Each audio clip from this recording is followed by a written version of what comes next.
it doesn't even touch on the entire convention, but that was just the march on the White House. And at that particular moment when the chairman was speaking, we had got notified that there were anarchists with, what was it, knives or something, and to say that we couldn't come to the park because it was a potential threat, and they wanted to make sure that it was going to be okay before we went on there. And so they ended up closing the park, didn't they? From, I don't remember, but yeah, so they tried to keep us out from actually going to where we were supposed to go. We had a permit and everything for the march, and they told us that we couldn't go because anarchists were there. And Chairman was saying that, you know, for too long, we've been following their rules. For too long, we've been, you know, just laying down, and those anarchists who are there, they have to go. We don't have to reroute ourselves, but the anarchists have to leave. They have to be the ones pushed out, not us. So without further ado, I want to bring up Chairman Amalia Shitela, who's going to be summing up really what we've seen with the election of Trump. Uhuru.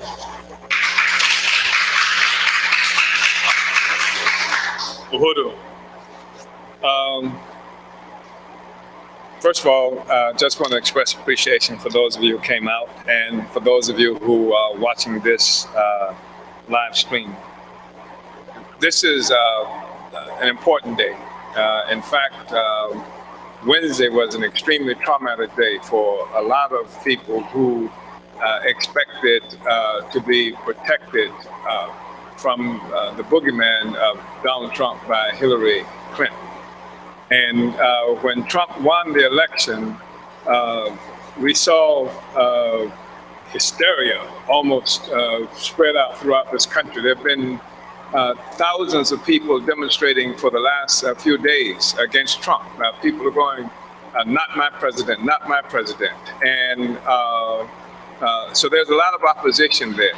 And what is clear for a lot of people, the elections represented just a disaster. People who had depended on, again, Hillary Clinton to protect them from Donald Trump found themselves in a very bad situation. That was never our policy. We were never an organization, African People's Socialist Party, who assumed that somehow the Democratic Party was going to rescue us, or that there is a meaningful difference in a Donald Trump and a Hillary Clinton. In fact, what history has shown us is that the liberals, white liberals in government, in power, the Democratic Party has been responsible for some of the most horrible crimes that's been committed against African people. The Democrats and the Republicans have done that. If you look back at the people who were killed by the Democratic Party, you look at revolutionary movement that happened in Congo in 1961, when Patrice Lumumba, despite all the efforts of the Belgians to keep white power in place in the Congo, and Patrice Lumumba was elected by the African people there. And what we see is that this was in January 1961. Dwight D. Eisenhower, the Republican, was the president, and he was a lame duck president because the one who was coming into office was John Fitzgerald Kennedy. He was the Democrat coming into office. And the Republican Eisenhower and the Democratic Kennedy both agreed on the execution of Patrice Lumumba, who just wanted African people to be free. Both of them killed him. Democrat and Republican got together and did that. You look at in 1965, when Malcolm X was assassinated. Malcolm X was assassinated during a time where liberalism in our own communities, just like in Congo, Lumumba had achieved prominence and dominance on the political scene in the Congo over all them Uncle Toms. And it was the Democratic Party who participated in assassinating Lumumba. In this country, we had Malcolm X, who clearly was eclipsing all of those turn the other cheek, we shall overcome kind of forces politically in this country. that were supported in many ways by the Democratic Party. And it was the Democrats. When Malcolm X was killed, was assassinated, it was Johnson who was in power. Lyndon Baines Johnson, the Democratic president, who is now the icon of white liberals and Negro liberals in this country today.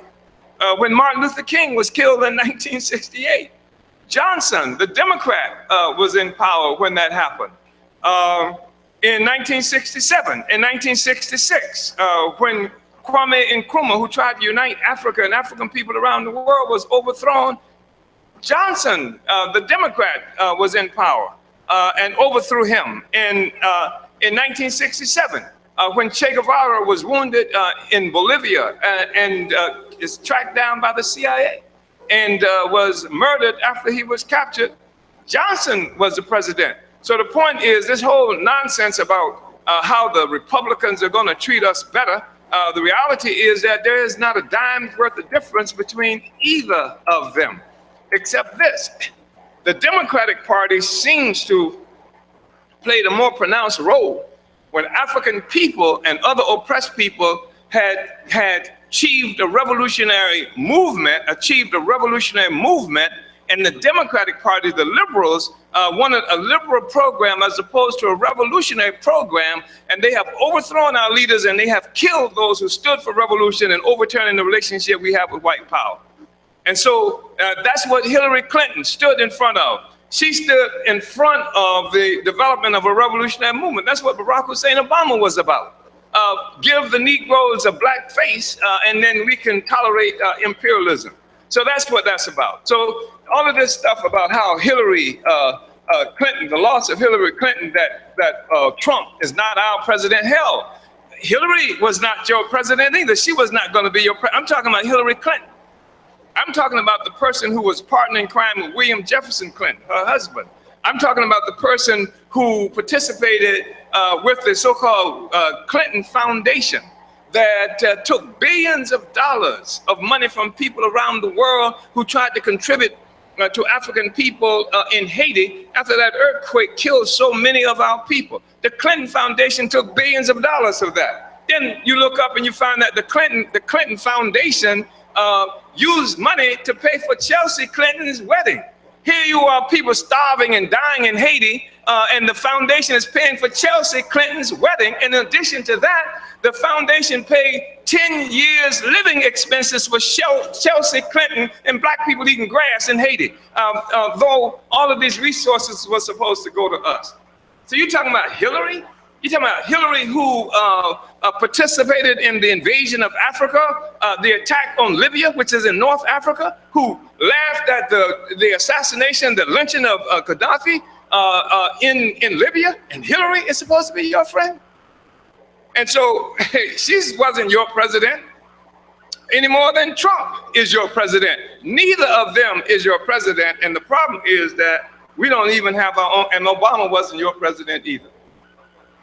Obama wasn't your president either. You're no better off. In fact, you're worse off as a consequence of the election of Obama than you were before. You can't tell me a damn thing that you got out of Obama's election except some kind of vicarious satisfaction with seeing a Negro who is now the one who is over the oppression of Africans and people around the world.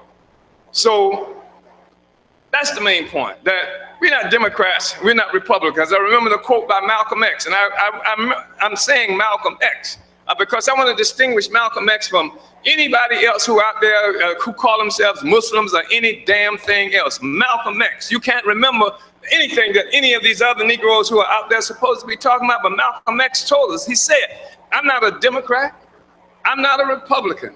He said, I'm not a politician. He said, I'm not even an American, and I got sense enough to know it. I'm not American, and I got sense enough to know it. And that was a statement about everybody else who was looking for the American dream.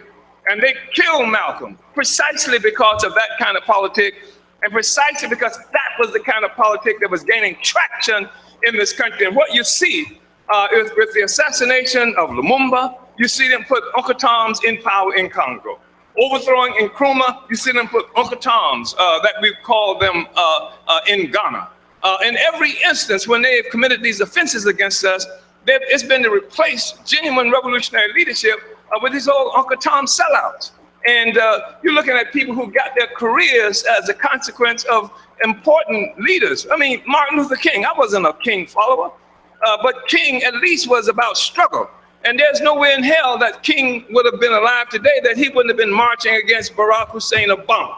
Now, he's the one who said that America is the greatest purveyor of violence on the planet Earth. King said that. He was opposed to the war in Vietnam. He would have damn sure been opposed to a Negro president that's been responsible for sending drone strikes, killing people all over the Middle East and Northern Africa. King would have opposed that. King was the one who initiated Poor People's March and Poor People's Action that contributed to his assassination. So what they have done is they killed genuine leaders, and then what you see come is these substitute forces. Jesse Jackson is not Martin Luther King.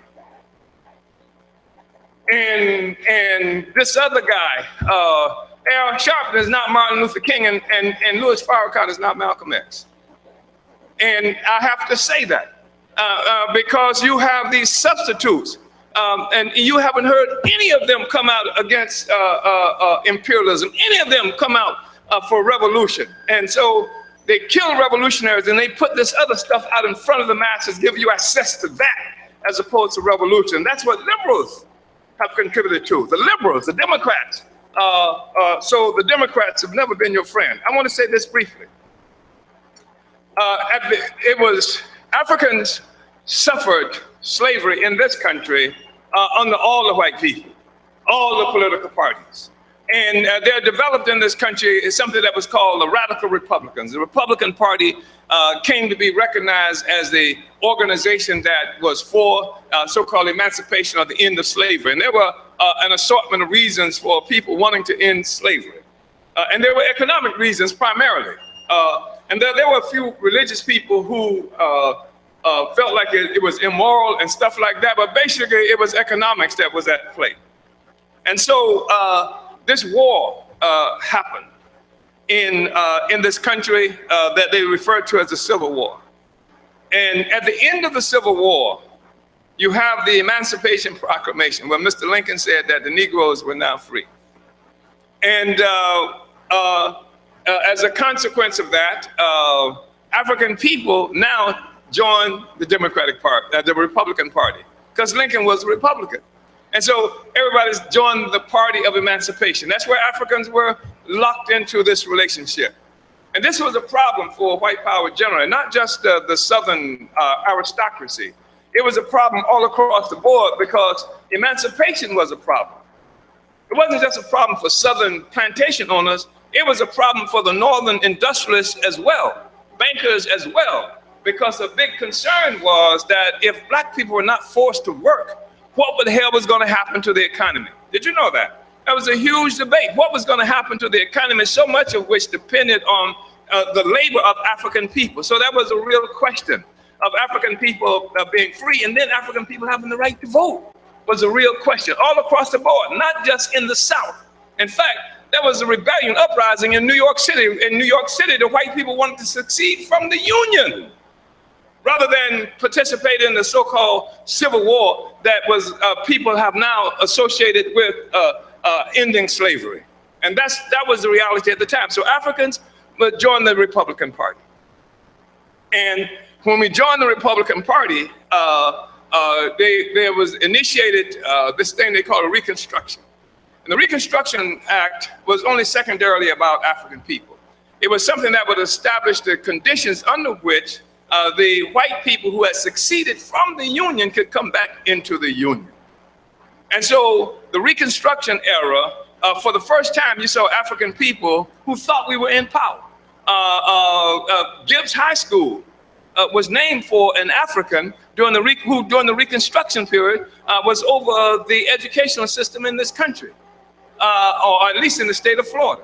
And then you had Africans who were in different Congress and various other offices in the government in this country.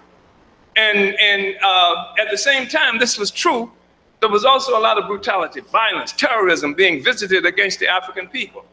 And then there was an election in 1866. And this election in 1866 was to determine, was it 1866? 1866, wasn't it? The election in 1866. And the election was really tight. And it was decided by an electoral college who was going to go into office. The white people from the Democratic Party had run a man named Tilden for president. And the Republicans had run this man named Hayes for president. And what happened was Tilden won the election and the Republican Party stole it from him. And white people were demonstrating, when they went to the electoral college, white people were demonstrating saying something like Tilden or death. And they were talking about restarting a war in this country. So they had a meeting behind closed doors, the Republicans and the Democrats. And the Republicans told the Democrats, look, you let our guy go into office. You let Hayes become the next president. And what we will promise you is that we will remove the troops that are in the South protecting black people from white terror. This was the deal they made. It was known as the Tilden-Hayes Compromise. Look it up. And as a consequence of this deal, Hayes became the next president. And this is when you see the rise of the Ku Klux Klan and terror being waged against African people throughout this country. Pushed any semblance of power that Africans had was gone.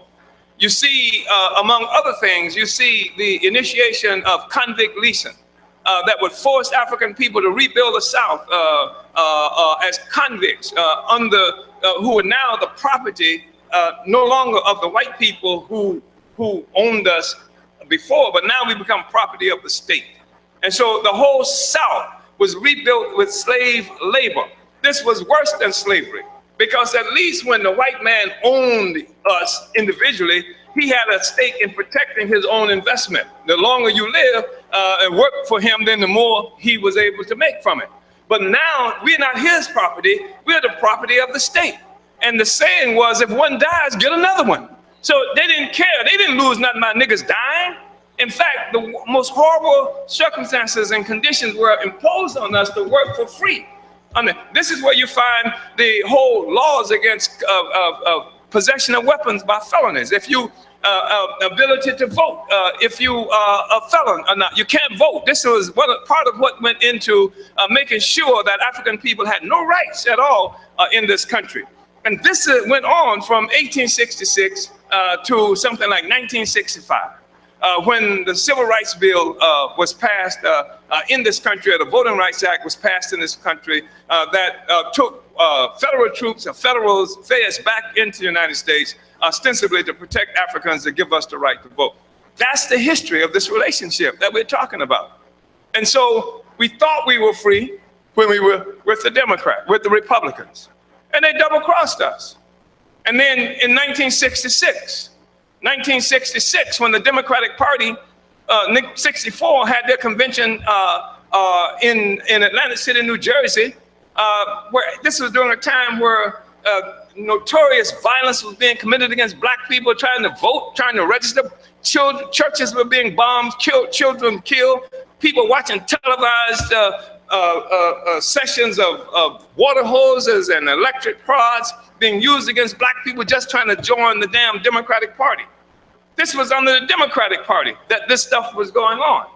And then the white liberals promised us that if we came to that Atlantic City, New Jersey convention, Democratic Party convention, we come out of Mississippi, that they would seat the black people who constitute the Mississippi Freedom Democratic Party, and then as opposed to the lynch mob, a white Democratic Party. And of course, when we got there, it didn't happen. Lyndon Baines Johnson, the same white man that I'm talking about, presided over the execution of Malcolm X, Martin Luther King, Che Guevara, and overthrow of Nkrumah.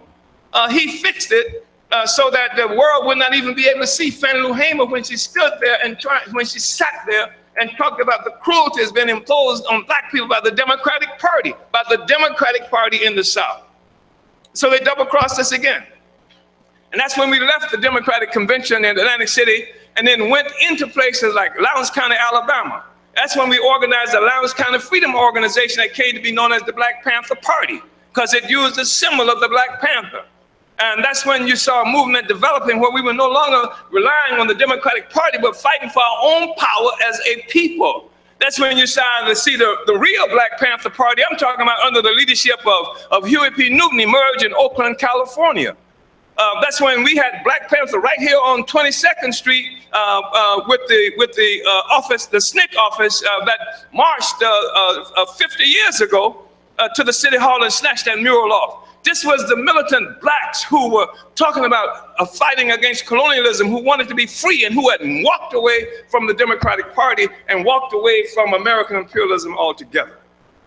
And then you see this series of assassinations and jailings and murder that happened in this country that left the population defenseless and put these old Negro lickspittles who were only interested in self-aggrandizement and for themselves, put them in power and call it freedom.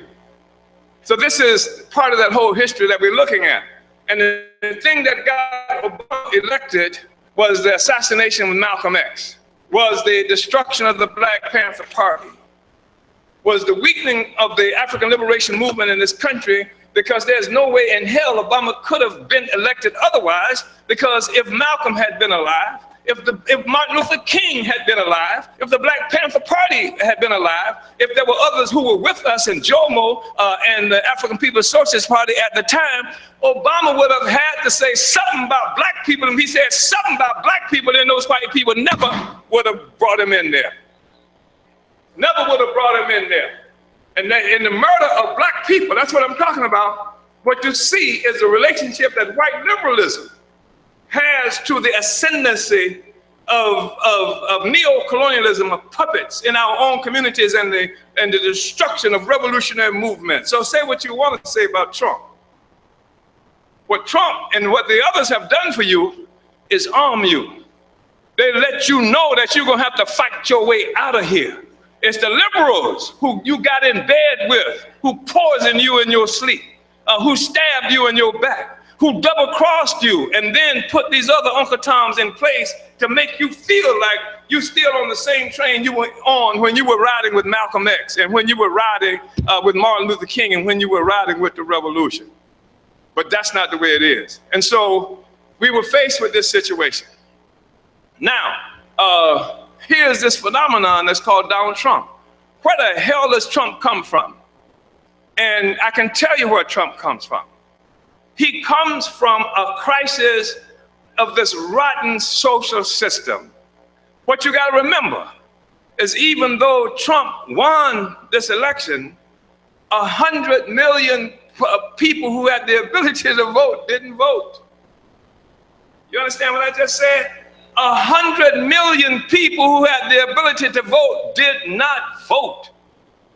And it isn't not that they didn't vote because they was lazy. But the people have serious problems with the entire electoral process, the entire establishment. And the people who voted for Trump thought they were voting against the establishment.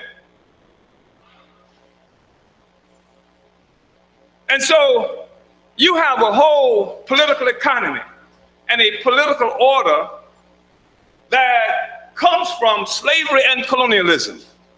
You got the whole damn world under the boot of white power.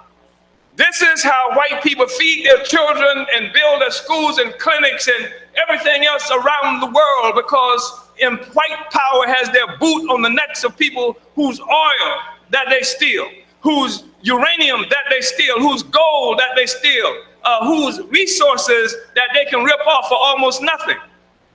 They overthrow countries and governments that seem like they're going to stand up and try and take their resources back again.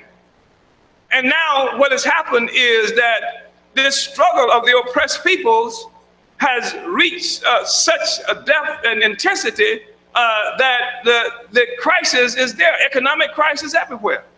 If you depend on getting your oil from this country and this country saying, hell, we're going to use our oil for our own people. Or we might not produce any oil this time. We might want to grow greens instead.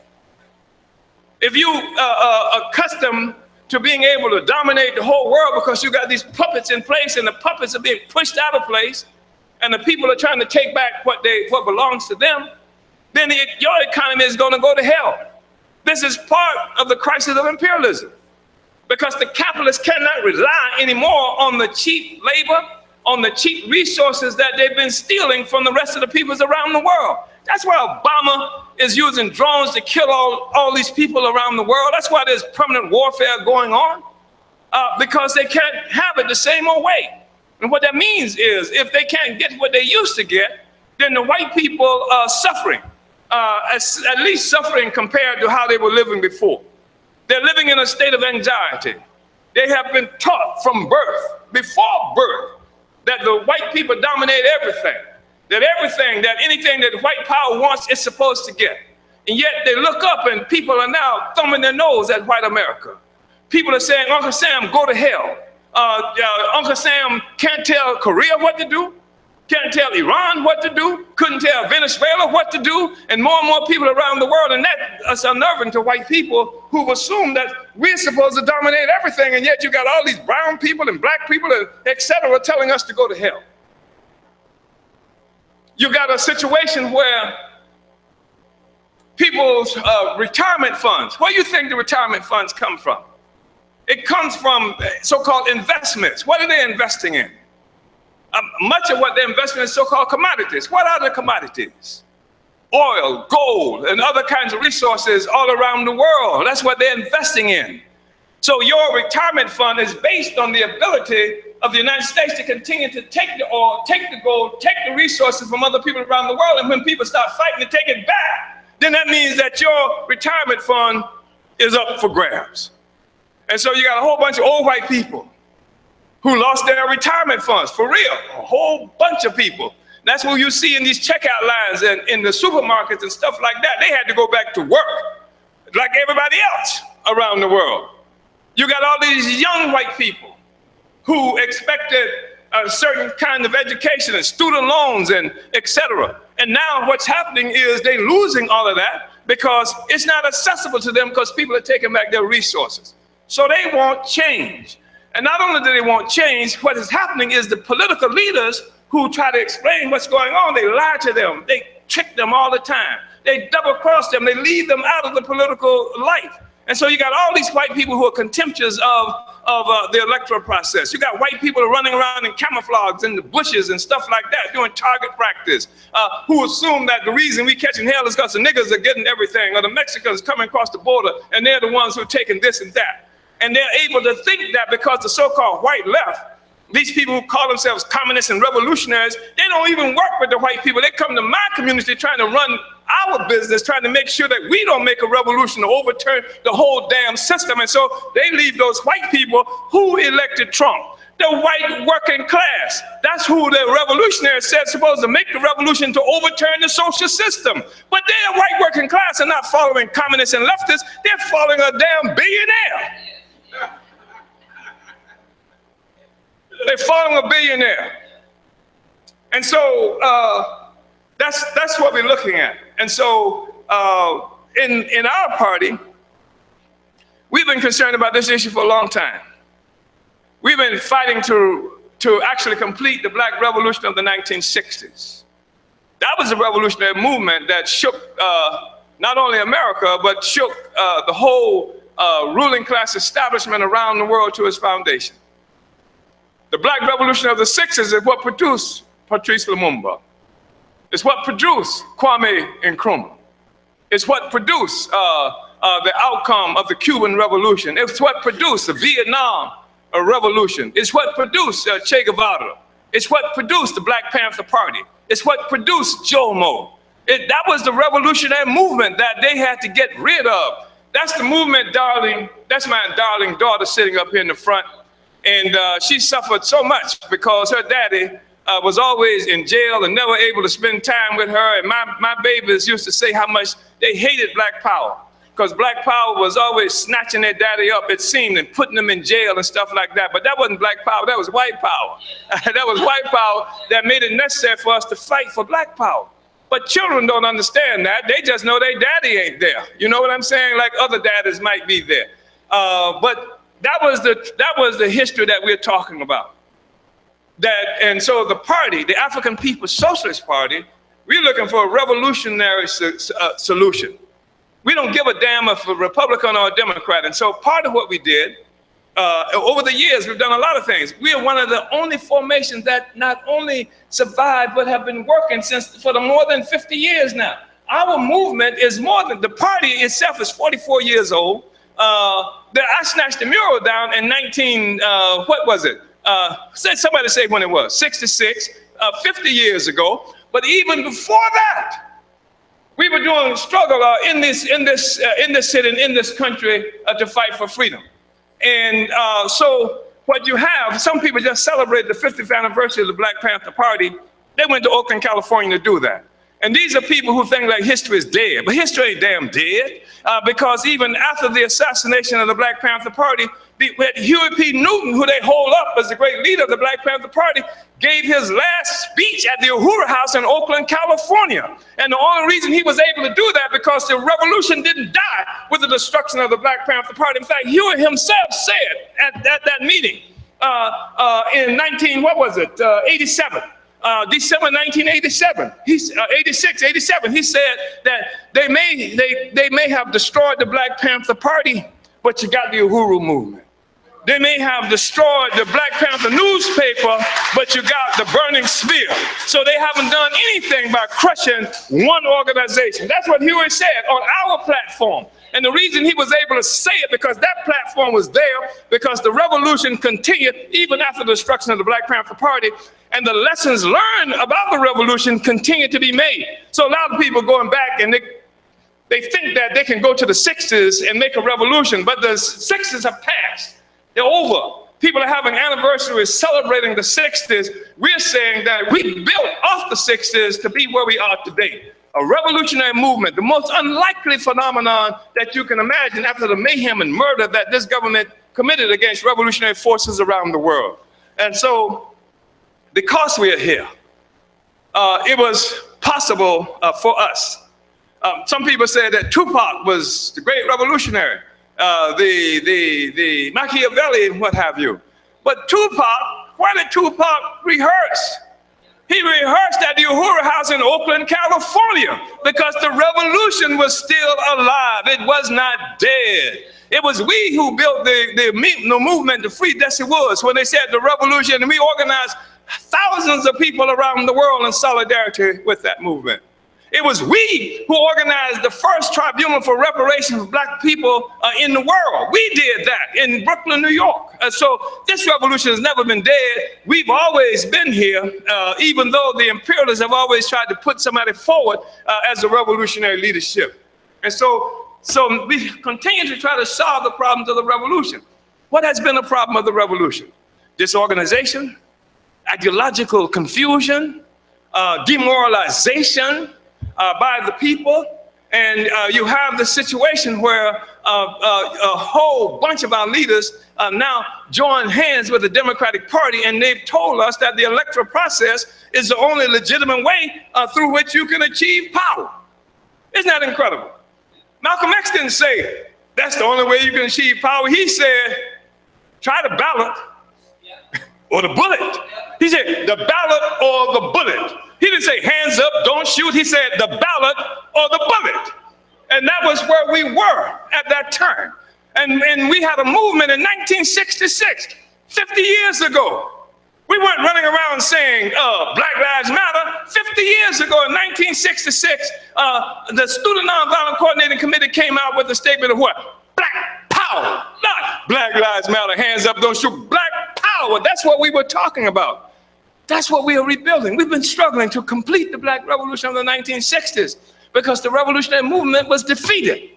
That's why I was in and out of jail so much, darling, because they were trying to crush a revolutionary movement, a struggle by Black people for our happiness and for the return of the resources that's been ripped off from us for 600 years. And you will never know a future until you can get it back.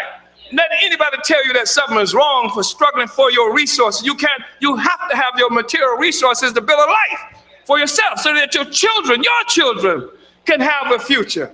And if your children don't have it immediately, what they've got is a legacy of revolutionary struggle and resistance so that they will fight. They will fight. They will fight. And so we've been struggling to solve the problems of the revolution. And we said Hillary Clinton ain't your friend. And if Bill couldn't handle it, why do you think you can?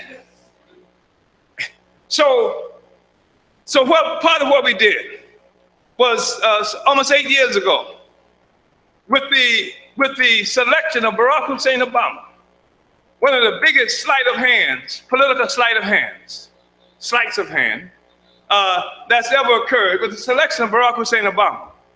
And y'all remember, this is what should be clear. Want to make people remember who out there screaming, he's not our president, Trump's not our president. Should remember that the only time Barack Hussein Obama had a confrontation when he was running for president of the United States was in that place where the revolution did not die. He made the mistake of bringing his black ass to Gibbs High School. And when he got to Gibbs High School in 2008, we were waiting for him. And we raised the question, demand, what about the black community, Obama? And that's the first time you ever saw Obama stutter. And of course, all the Negroes were pissed off at us. They were highly upset with us. How are you gonna say something? What's wrong with you? Are you crazy? You upset with me because I asked this Negro, what about you? What's he gonna do for you? And you upset with us for that, right? And so that was the demand that this party made. This party made that demand. The revolution wasn't dead. And Barack Obama was not creeping around in the cemetery when he came out there. He came to a thriving revolutionary movement that we've been pursuing all around the world. African People's Socialist Party is doing that. So we said when this thing about Obama was troubling, so much, it's troubling in the sense that it was hoodwinking so many people. So we say we have to do something to deal with this phenomenon as it's representing itself, as people have been rocked to sleep. And so we built the coalition. We participated, called for the creation of a coalition of African people who were able to see through Obama, who were able to see that the problem is we don't have no self-determination. And so we helped to organize the coalition, Black is Back Coalition. We picked the name, Black is Back Coalition for Social Justice, Peace, and Reparations. We did this at a time where Black been. You know where it's been. They've been hiding under the bed with you, Negro. That's where Black's been. Black has been in the Democratic Party. Black has been crawling around under the skirts of Hillary, etc. So Black is back now, right? And that was a statement that we made. And so we pulled this organization together, and we had the first and perhaps the only demonstration, national demonstration, first of all, against Obama. We did that. September 12th, we made a decision to do it. We formed the organization November 6th or 7th. We were marching on the White House. We did that. And so, and it was the first national mobilization, the first time Black people, I don't know if any other African groups has ever come out in opposition to Obama and the Democratic Party. We did that. And so now Obama told you that if you didn't vote for Hillary, you were betraying his legacy. And I guess a lot of Black people were saying that, damn, Obama, if your legacy don't do for my children what it's done for your children, if your legacy doesn't do for my wife what it's done for your wife, if your legacy doesn't do for my family what it's done for your family, damn your legacy. And Beyonce and Jay-Z cannot help your Black ass either. Oh, his legacy. Are you crazy? If he wasn't protected by law and the Secret Service, you know, somebody would probably spat at him or something. You know, are you crazy? Your legacy of our people suffering like, you know, and being bestialized, shot down in the streets all over this country. You talking about your damn legacy and Hillary Clinton. You must be out of your mind. We used to say in the old days in the community before we got too proper, You say something like, nigga, please. Yeah, we organized a coalition, and we decided that it was going to be really important before this election. We go to Washington, D.C. first. They were showing some bad clips just a moment ago from what we did. You say the Democrats had a convention, they ain't say nothing about y'all. Republicans had a convention, the only thing they said was, what have you got to lose? Come with Trump. If Trump hadn't said black people, you know, there would have been nothing said about black people. Democrats, Hillary didn't say anything about you. So we didn't make their agenda at all. So we said, let's have our own convention. And we started a process. We helped to consolidate a national black political agenda for self-determination. Because how you gonna be for anybody if you can't tell them that this is my program, that you gotta have some relationship to it? Everybody who went to Obama, everybody who went to Clinton, they said, this is what you gotta do for us. We didn't have nothing. Now, even if you wanna be a Democrat, you can't say Obama lied to you because he ain't never promised you nothing. And you got exactly what he promised, nothing, right? And so, and y'all saw this silly thing with the Black Lives Matter leader who was meeting with Hillary Clinton, and they were upset and they were arguing with Clinton. And so Clinton said, well, what you want? well, you tell us what's in your heart. What's in your heart? I mean, that's the most, Hillary doesn't have a heart, you know? And she said, no. You can't do it like that. You got to tell me what's your agenda. What is it that you want? And this dummies were too fat with Soros money and from the Ford Foundation that they couldn't even tell her what they wanted. We want what you want, Hillary. So driving Miss Hillary. And so we had to build this, and we came out with our own convention. And ours was a convention of resistance. And it started with a rally at Malcolm X Park, which is another way of stating that that the revolution lives. Malcolm lives. And the white people didn't name it Malcolm X Park. We named it. Africans named it Malcolm X Park. They call it something else, right? Like the white people didn't name it Tyrone Lewis Avenue. We named it Tyrone Lewis Avenue. And then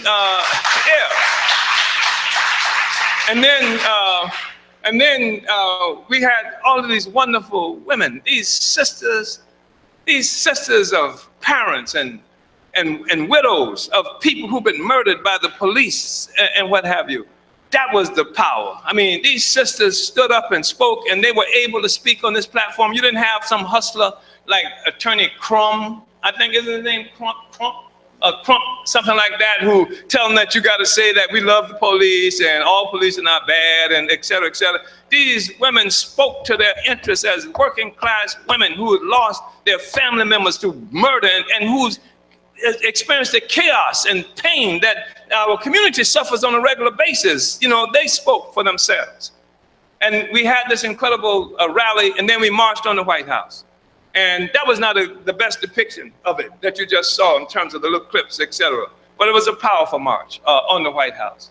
And then and then after we got to the White House, we crossed the street, went to Lafayette Park, and they worked really hard to keep us out of Lafayette Park. In fact, when we in Lafayette Park, you know, we look up, and on top of the White House, they got people with snipers on the White House, look down at us.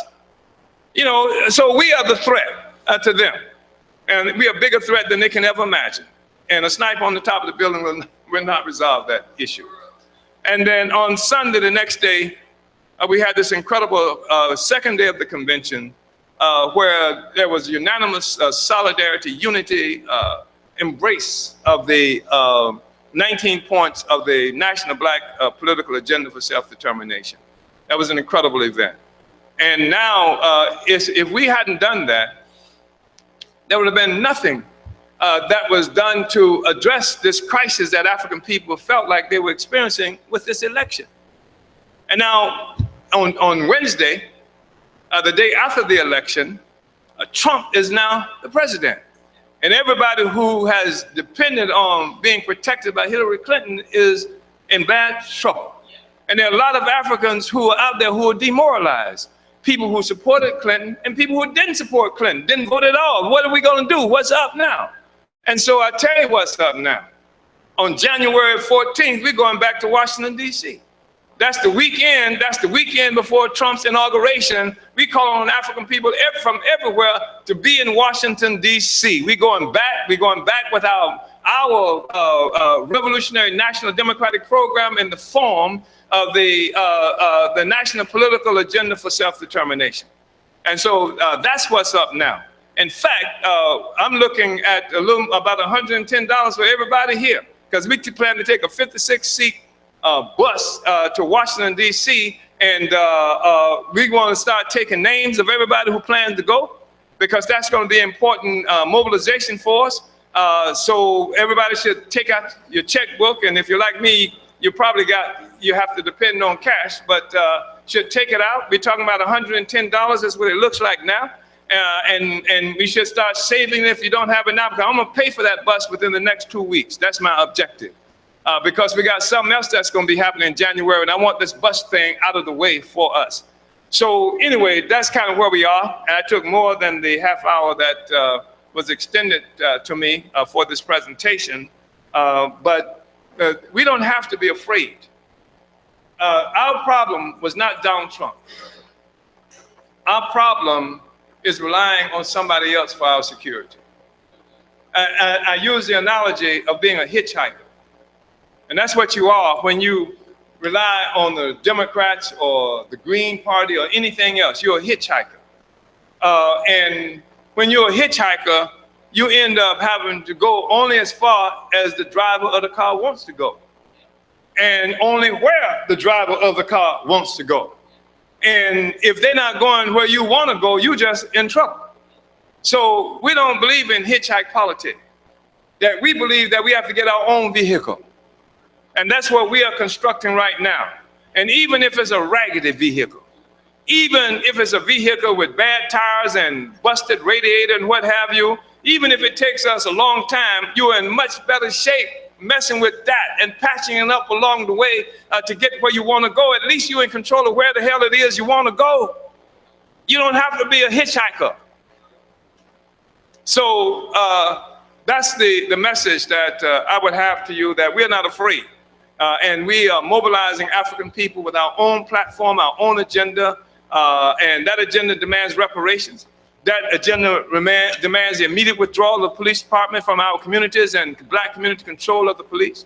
That agenda demands emptying these prison cells with black people. That agenda demands free education for African people, free health care for our people, none of this so-called Obamacare, this fiasco that Obama went into a back room and let the insurance companies write this damn thing up. That was for the insurance company. They didn't do a damn thing for our people, etc. That has to do with even salvaging black businesses and making sure that resources are available to them.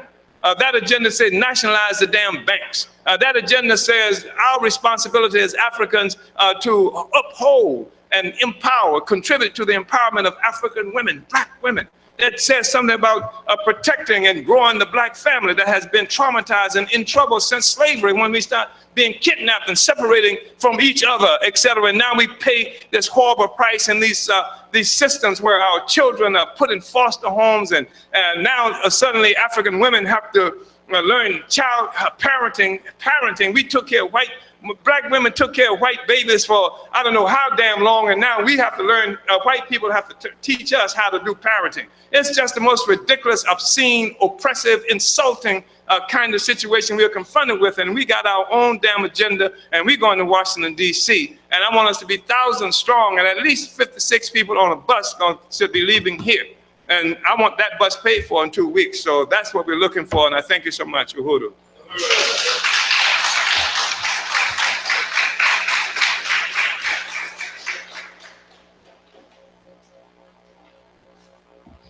One more time for the chairman. Uhuru.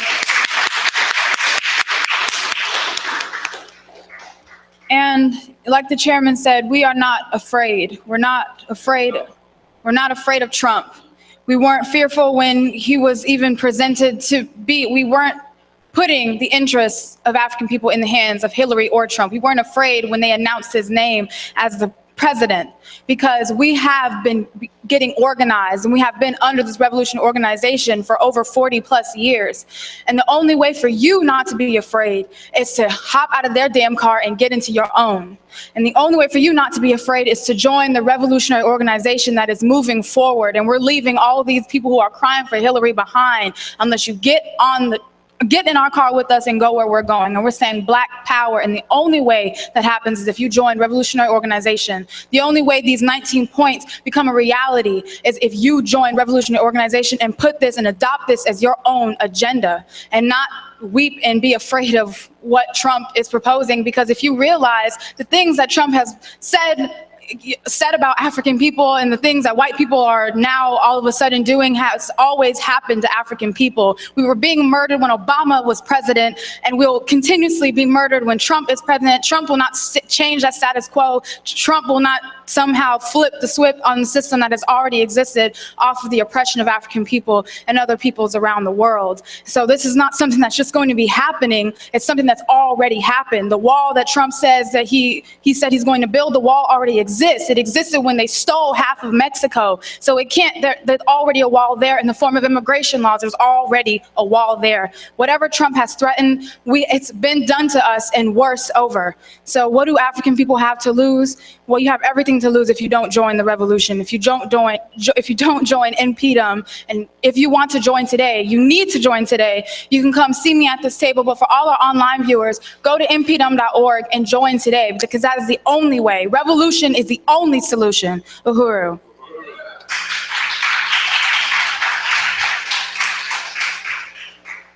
And now I'd like to bring up my comrade Gazi Kodzo. Where he at? Where's Gaz? Gazi. We want Gazi. Uhuru. Uhuru. Uhuru, everybody. Uhuru. So, about a couple weeks ago, the Uhuru movement and the African community of Southside St. Pete renamed the street that was known as 18th Ave into Tyrone Lewis Ave. Round of applause for that. Uhuru. And, a lot of people are asking, did we ask the state? Did we ask Massa, to put up a sign in our own community? And our response is, did the city ask us before they assassinated and murdered Tyrone Lewis? Did the city ask us before they pushed those 3 girls into that pond? Did the city ask us before they murdered that African in front of Liu's house? They didn't ask us to do those things, so no, we don't need to ask them to put up a sign in our community to remember a teenager that you took from us, a teenager that you took from his own son. His son had to go through life without a father because you murdered him. And now we have to ask you, the murderer, for us to remember him?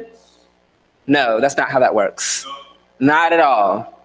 So we went out there and we put up a sign and we renamed that avenue, 18th Ave, into Tyrone Lewis Ave. And we said that, we want the police, every time they ride down that street, to remember what they did and that we know who they are when they come to our community. The person who is the president of the police union or whatever wrote a long, scathing letter to the mayor, basically saying, he said that we put up a sign in remembrance of a hooligan, of a criminal, and of a thug. And that sign shows that we want more African people to be thugs. And that sign is a disrespect and spit in the face of the police, because it has to remind the police every day that when they murdered Tyrone Lewis and tried to defeat the African community and burn down the Uhuru house, that the African community whooped their ass and made them go home crying. And we want to say to that letter that you're right. You are right. we do want, that sign is a spit in the police who murder us, a spit in the police who terrorize us, a spit in the face to the police. And it is also a move of self-determination, that we are a self-governing people and we can put up our own signs, we can name our own streets, and we can fight and resist this white power that terrorizes us every day. So they said they wanted the mayor to take down the sign, and the mayor has responded that they will be taking down the sign tomorrow. So we have decided that we're going to defend the sign by any means necessary, and we are putting up a defense around that sign for the entire day of Monday, but we're beginning today at 8 p.m. We'll be marching there. We want all of you to come and bring your friends. We're going to be marching there. Myself and Comrade Chimarenga, who you saw at the entrance, will be chaining ourselves to that sign for the entire day, starting from tonight, because we know that the police are cowards and they like to come when we're asleep early in the morning. So early in the morning, we're gonna be here too. So we just want the community to come out and support. Let all your friends and family know what's going on about this. We have flyers at the, if you show them the flyers real quick. We have these flyers here that we want y'all to take with you home so you can tell your friends and family to come out with us, 8 p.m., stay as long as you can. If you can't come out at 8, you can come out tomorrow. We're gonna be there all day long, rallying, protesting, and defending that sign. And the pigs do not get to take down that sign without a fight, and we're going to give them a fight of their lives. Uhuru. Uhuru. So I have the Tyron Lewis Avenue Defense staff sign-up sheet, and I'm going to pass it around so everybody could leave their name, their number, and what times they're going to be available for. Again, we're going to be out there starting at 8 p.m. and we have a couple of roles that we need. We need people to hand out flyers, we need people to hold 2 banners, and we need people to get contacts, help with the live stream or anything with camera operation, everything like that. And we'll also be selling our Burning Spear newspaper out there, so we need help with that as well. So if you could list something that you would be interested in helping out at the demo when I pass this around. But it's very critical that everybody in this room take part in defending that sign, because that is your sign. And Tyron Lewis was your brother. Tyron Lewis is the African martyr of the African community, and we have to defend him. We defended him 20 years ago when this community pushed back 300 police officers out of our community, even though they used every bit of tear gas they had in the city, and they tried to crush the revolutionary movement then, and we kicked them out then, and we're gonna kick them out again. They do not get to determine how we get to uplift and uphold our martyrs. They do not get to determine after they take our lives how we get to remember them. That's exactly what they're trying to do. They're trying to push, they tried to make Tyron another piece of dead meat that they could just leave out in the streets, murder, cold blood, and not be held accountable for. But they have to, because the African community demands that they be held accountable, demands that they be held responsible for the murder of Tyron Lewis, be held responsible for the murder of Lanaya Miller, Ashanti Butler, and Dominique Battle, be accountable to the murder of Alton Richard, Laborio Felton, Marquel McCullough, Jarrell Walker, all the Africans that they took from this city and everywhere. They have to be remembered every time they go down 16th Street and Tyron Lewis Avenue, that that's what they did that day, and they got their asses kicked in 1996. Uhuru.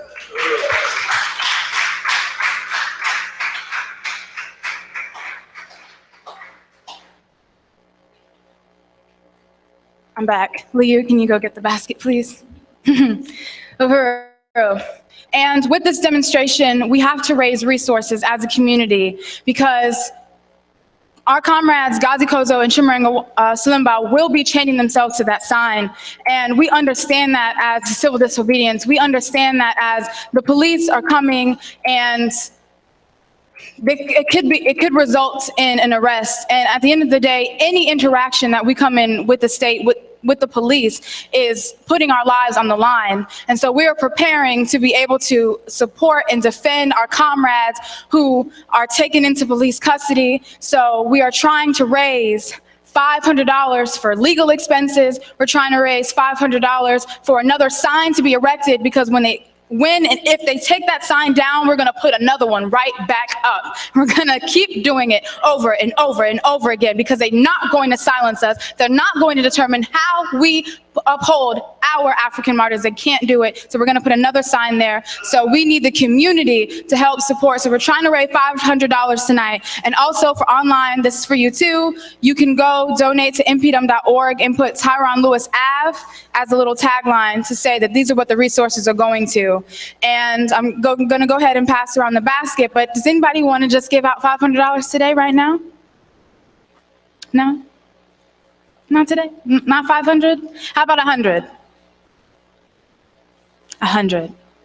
It might come from online. Or you'd like to remain anonymous, that's fine too. Okay, how about 50? Oh, Tanya. Uhuru, Tanya. Woo! Yes. So I got another 50? Who's that waving? Oh, Ghazi? Uhuru. Penny? APSP? APSC on 50 for $50. All right, Uhuru. I think that's 150 already. So awesome. Uhuru, any more 50s in the room? Big ballers? $20? Y'all probably already put it in the basket, so I'm gonna just let y'all slide. All right, Uhuru. And all right, so moving forward, we'll announce how much we raise at the end of the rally. And I'm gonna go ahead and move it to discussion and questions. So does anybody have any discussion around or any questions around what was presented by the chairman, around the Tyron Lewis Ave sign, around what we are Black Coalition and pushing the National Black Political or the Black Political Agenda for Self-Determination? Chairman already said that we're going to be there January 14th, the week before the inauguration of Trump, and we want everybody to be there. We're trying to get a bus in 2 weeks, and we want all of you guys to come with us. We want a huge turnout, African people all in Washington, D.C., putting forth this agenda the week before Trump gets elected. I think that would be extremely powerful. So does anybody have any questions? Uhuru and Nico.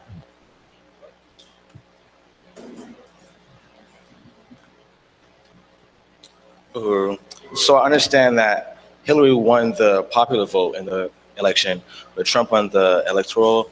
I just want to understand, like, how does the electoral college work? I understand that apparently it has to do with something of wealth per capita or something like that. I want to understand, like, how is it determined by state? I know California has like 55 or something, and I know it also has the highest population, but I want to know, is it like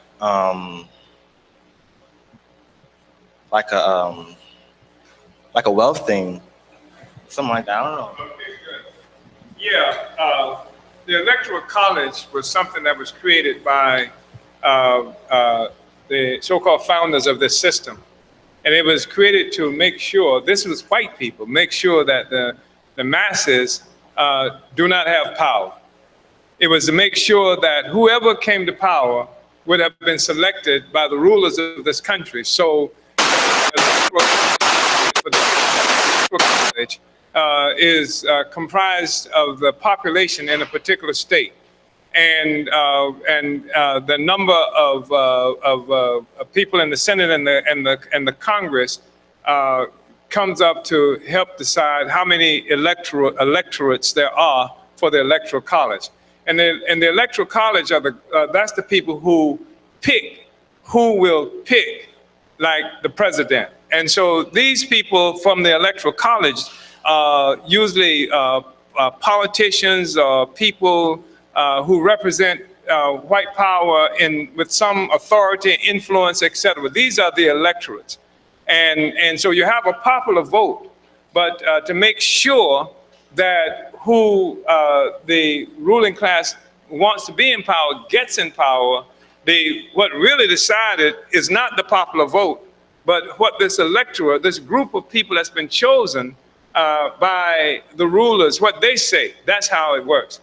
Now, we talk about the Electoral College, and I just want to pass this on because, in other words, the thing is rigged to make sure that the rulers are the ones who determine who's going to be in power.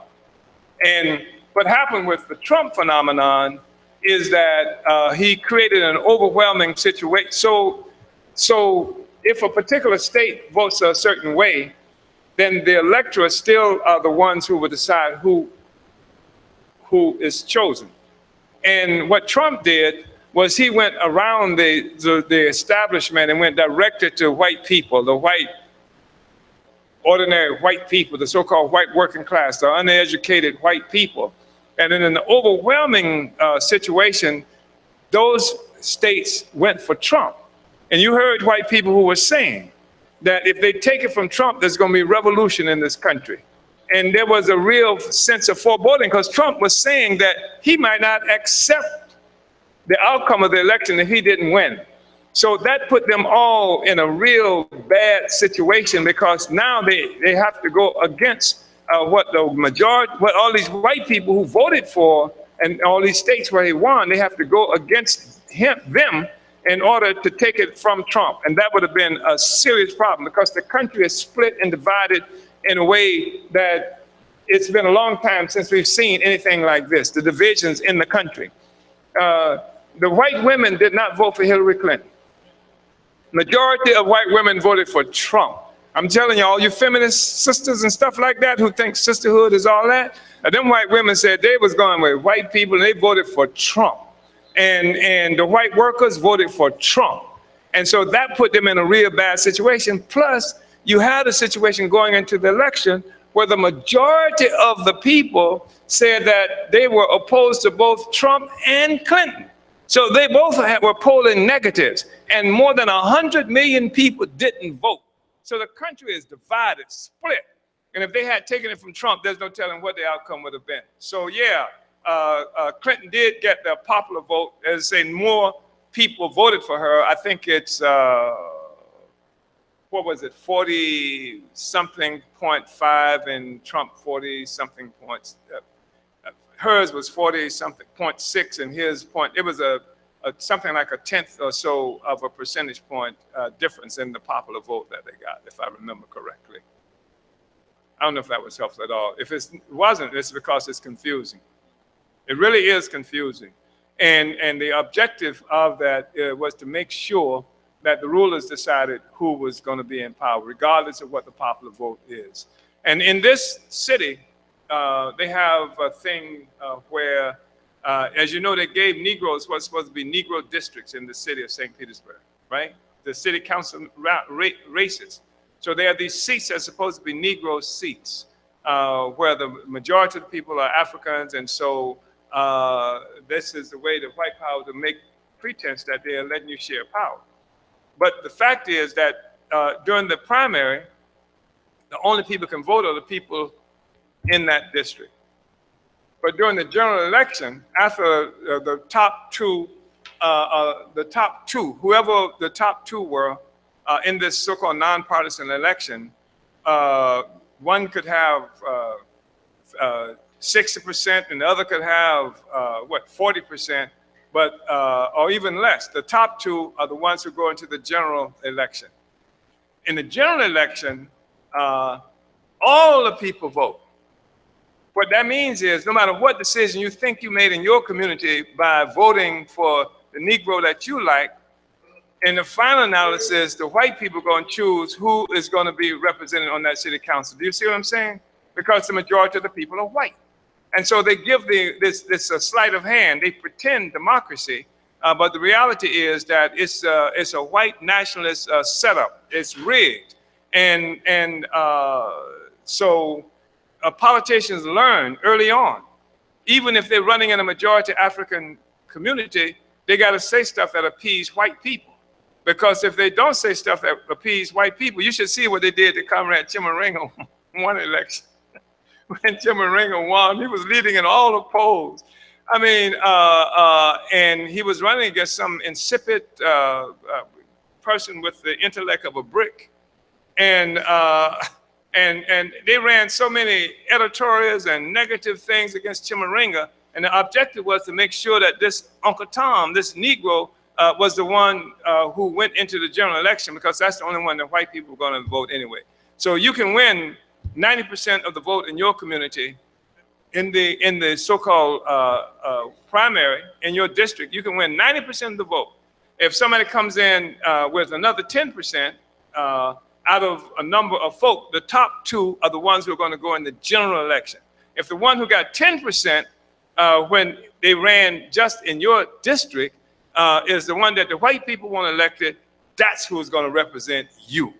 And that's the way the thing is rigged. So the whole electoral thing is rigged from top to bottom. So Trump wasn't lying when he said that. He just didn't mean it the way we understand it. So I just wanted to announce that I got my blood daughter sitting in the front here.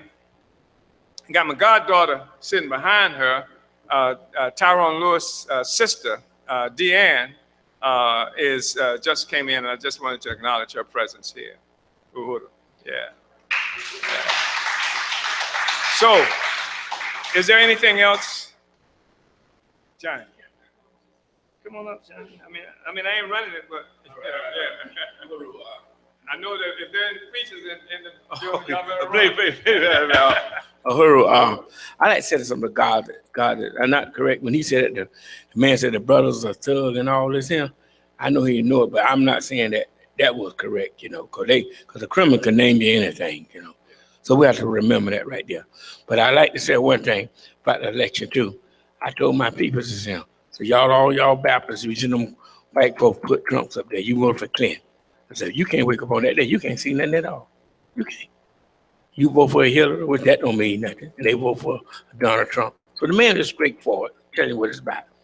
And we really sharp. Some of my own people ain't talked to me. I've been telling them for 3 months. And the truth about to me, if anybody had to win, I really was voting on him. I didn't vote for him. And I like a white man just tell you straightforward how he feel about you. I really do. I respect one like this.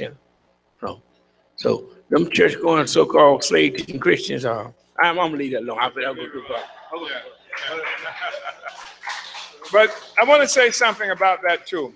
First of all, I don't think Trump was saying that they were right about he was a thug, but they were right about the fact that we ain't got no respect for the police. I think that was the point that he was making. The other thing I want to say about Tyrone Lewis is you may have read articles in the newspaper subsequent to our putting up the sign, and they were filled with lies. They're old lies about Tyrone Lewis. For example, they said the car was stolen, which was a lie. He was not driving a stolen car. And they didn't stop him for driving a stolen car. They stopped him because he was a black person driving down the streets, and they stopped him.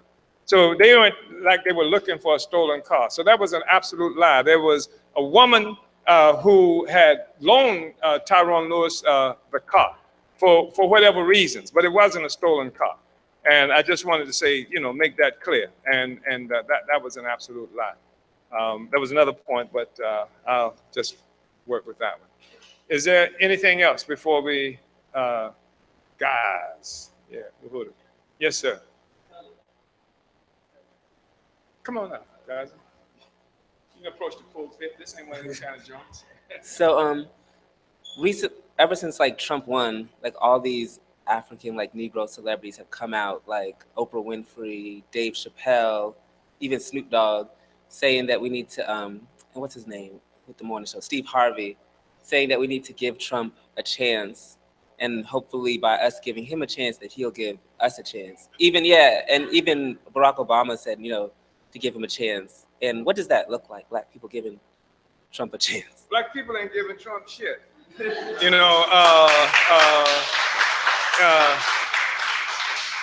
That's black sellouts on that train. Yeah, that's black sellouts, and these Negroes scared to death. All of them scared. Now we did a MTV thing. Now, I understand they're supposed to be back in a few days, and they were supposed to release this thing on November 28th or December 5th. Trump got elected. They say they got to postpone airing this thing now. A whole bunch of people scared because Trump got elected, and not scared not so much physically, but what is their career going to mean? Are they going to be able to make any more money? Is he going to give them any space, any break? Except this is the kind of stuff that they're all looking at now. And you're going to find that Trump going to have some Negroes in his cabinet.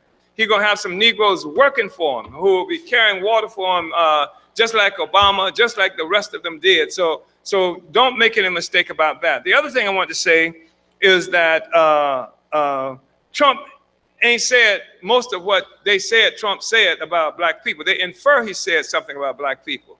The thing that I found extraordinary, Trump says that in your own, you ain't got no jobs, your housing bad, You ain't got no education. You can't walk out the house without getting shot.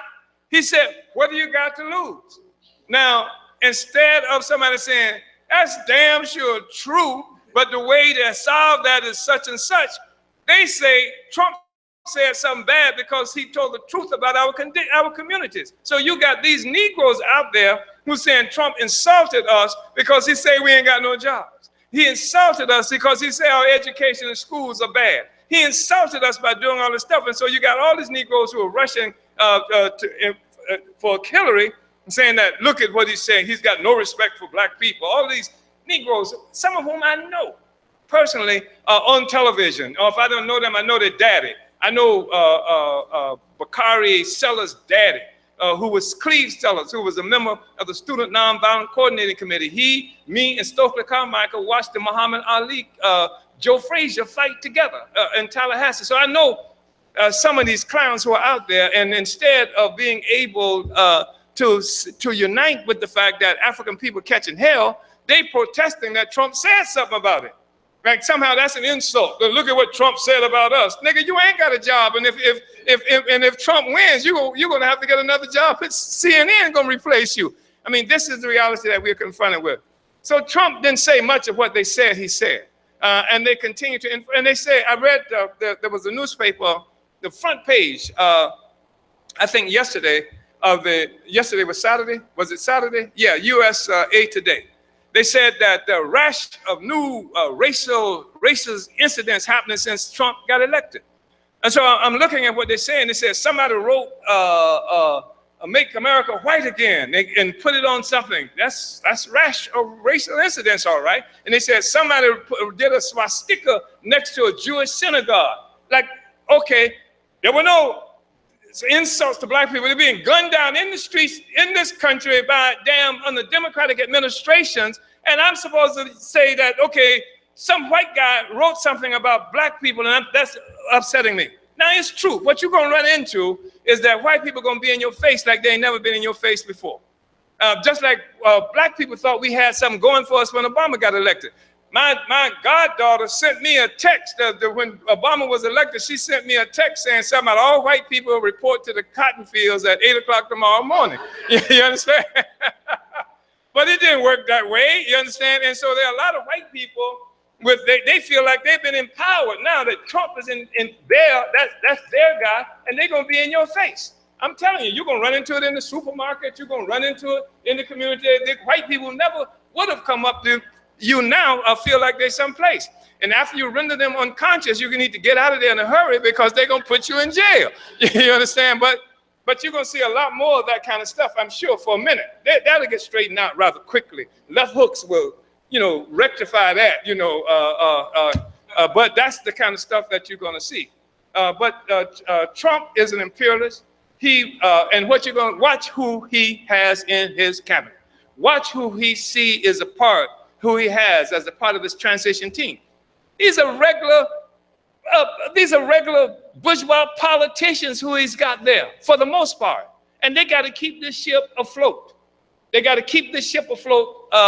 But our problem is that we got to get our stuff together because Trump is going to offer something to Negroes. I'm telling you, he's going to offer some kind of stuff to some Negroes, and that just like he did, just like Obama did, just like Clinton did. Offer something to some Negroes, and then you get satisfied because there's a Negro there. That's what the option, the thing that he's going to be trying to do this time around as well. Uhuru convincing, yeah.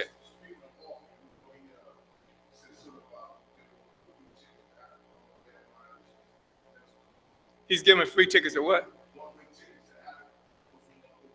When he said that?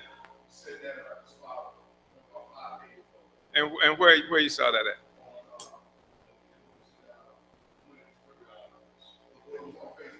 Yeah, that's bullshit. I don't believe that. I believe he'd have a rush of people who are getting tickets to get the hell out of here. I don't believe that happened.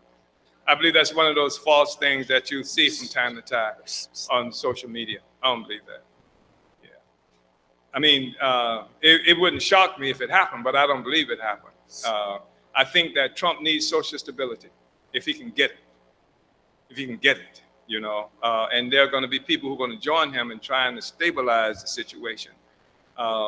There are a lot of people, like I said, there have been demonstrations since Trump was elected all around, and they're chanting Trump's not my president and stuff like that. And the suggestion there is Hillary would have been your president.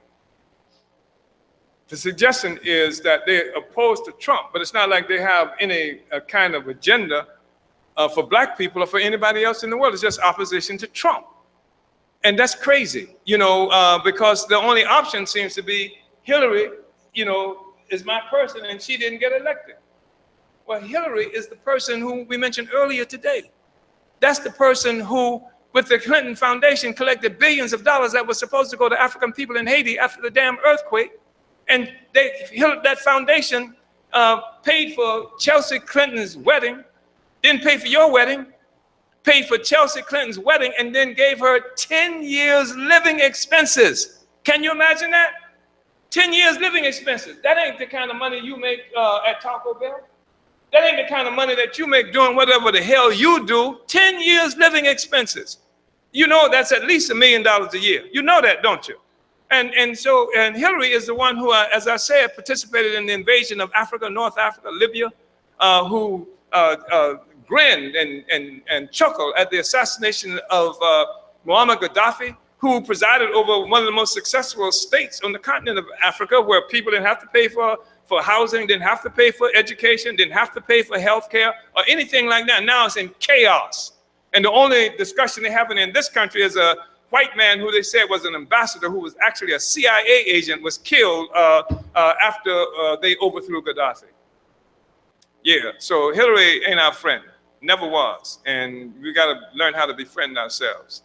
So anyway, that's what this is about. And I appreciate it, brothers and sisters and comrades. Uhuru.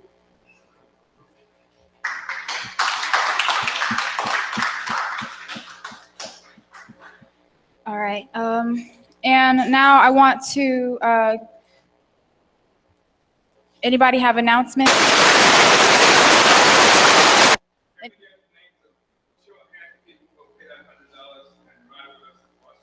Oh, yeah. Whoop. How many names you Oh, got? my God. Okay. Can somebody take names, please? Let's get some names, because I want to fill up that bus, and I want to do it within the next 2 weeks. It's about $110. So we're not going to have to, that's why Timberring is figuring this out, you know. So we're not going to have to do hotels or anything like that. We're going to ride up, get off, Be there. do the demonstration, do the rally, get back on the bus, and come back here. All right. So the price is much different from that plain Timberring over there. Yes. All your fault, Jim.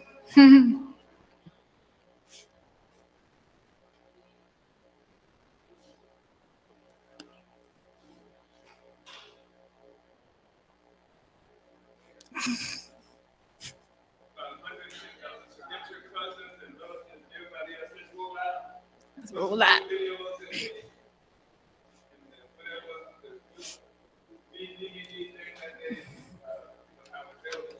Yes.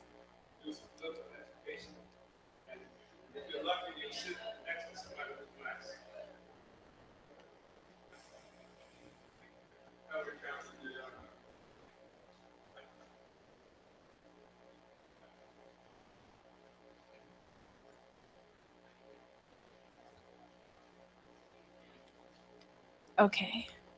Are there any other announcements? No. Okay, I want to, oh, sorry. All right, never mind. Got one. Uhuru. So we have, if anyone's interested in volunteering, we have a lot of different institutions and organizations in the Uhuru movement, and we definitely need people power to advance and push forward all of these great institutions that we have. We have the Burning Spear newspaper for people that like to write or like to be a reporter or anything like that. We have the Black Power 96 radio station that needs all kinds of different jobs. So if you're interested in music and media and you need any of those kind of, what they call them, bright future hours, anything like that, Black Power 96 is a great and fun way to do that and volunteer and bring your friends. We also have the International People's Democratic Uhuru Movement led by Akile, and they're doing different campaigns around the 3 John Black girls right now, and they definitely need assistance. And also the Tyrone Lewis Gym is in need of volunteers as well. So we have the InPDUM orientation night that is going to be Wednesday night, this Wednesday night at 6:30 p.m. Eastern Standard Time. So we have music and food and videos, and it's really fun, and you get to be more involved in all of these different things and projects that we have here. So I'm inviting everyone to come and invite your friends and family. Uhuru.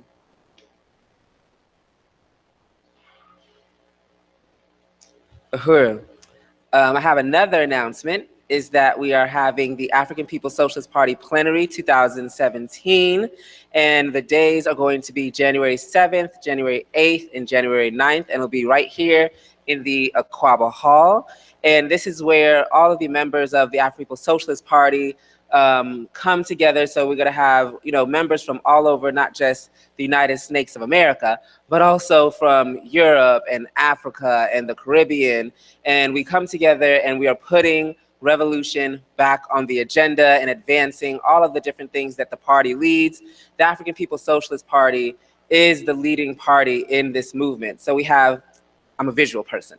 So this is the African People's Socialist Party here, and we have like the International People's Democratic Uhuru Movement, the African National Women's Organization, ABDEP, APDF, and all these different organizations to really bring into the masses into a revolutionary movement to advance the fight for liberation and freedom. So the party is really, we understand that everybody cannot be in the party or dedicate 100% of their life into revolution. That's what the party is for. So we created these mass organizations so all Black people can participate in the fight for our freedom. So the party has a plenary once a year where we meet and we talk about and meet around all the different things in our agenda to advance the revolution for that year. So everyone here is invited. Go to this person right here, Ikinge, my comrade right here. If you would like to come to this event, it's a 3-day event and it's amazing. It'll change your life, I promise. All right, Uhuru. Okay, and I would just like to announce that we raised $380 out of our $500 goal. That leaves us with $120. And I just want to shout out our online viewers, Danny, who donated $75, Kristen donated $25, and Jackson in San Diego donated $10. So who to those comrades? So I said I need 120 from the room. So Leo, could you go get the basket one more time? We're going to try this again. 120 also for those who are online. We just need $120 to meet our $500 goal. So help us defend the sign. Help us defend our comrades who are going to be chaining themselves to that sign. This is extremely important, and we need the help of all the entire community and all of our movement. All right, now, are there any other announcements before we go ahead and close this out? No. All right. Well, I really want to appreciate everybody for coming. I want to appreciate the chairman for a brilliant presentation. I want to just appreciate everybody who always tunes in online to hear the different presentations, just tuning into Sunday Rally, trying to advance their political development and trying to really invest themselves in the revolution. And, again, want to reinforce that you do not have to be afraid of Trump. And you don't have to be afraid when you join a revolution organization. When you see the masses come behind you and we're all fighting revolution, there's no need to be afraid of Trump, Hillary, or white power. You don't have to be afraid of white power. And with that being said, again, thank you so much, everybody. Thank you for all those who donated. And I'll see you guys tonight while we're out there defending that sign at 8 o'clock. If you want to stay here, we do have dinner for you guys, and we will be making placards to take out to the sign. So stay here, willing to participate. I appreciate you guys, and I'll see you guys. Yes, we're meeting here at 8 o'clock, and we'll be marching down to 16th and Tyrone Lewis Ave. All right, so, all right, comrades. Uhuru, I'll see you next Sunday.